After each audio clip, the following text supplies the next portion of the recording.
Hello mga mi! For today's video nga ay naisipan kong magluto ng banana turon. Malapit na kasing ma-overripe itong aming saging kaya naman dali-dali ko na itong binalatan. Hinati ko nga lang yan sa gitna mga mi para naman hindi siya mahirap balutin ng lumpia wrapper.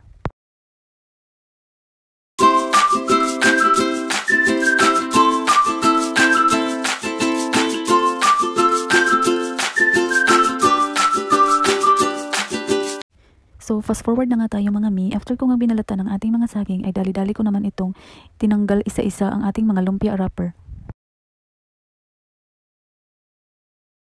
Sa puntungan ito mga mi, nahirapan na talaga ako sa kalisod kasi naman sobrang dikit talaga ng mga lumpia wrapper. Kasi kapag hindi mo nga dahan-dahanin, naku, punit talaga yan lahat.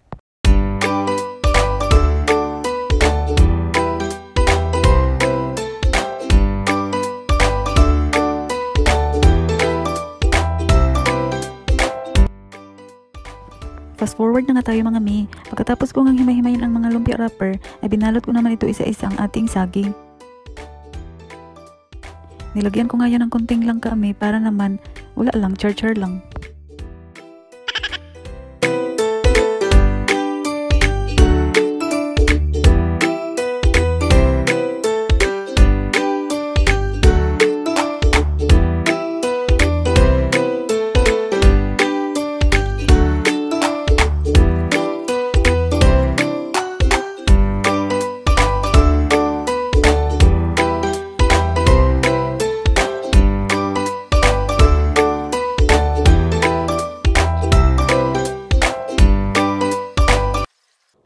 So yan na pala lahat ang mga nagawa ko mga mi.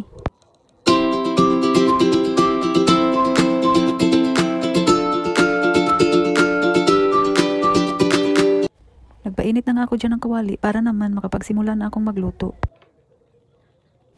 Nang mainit na nga ang ating kawali mga mi, nilagyan ko na yan ng konting mantika.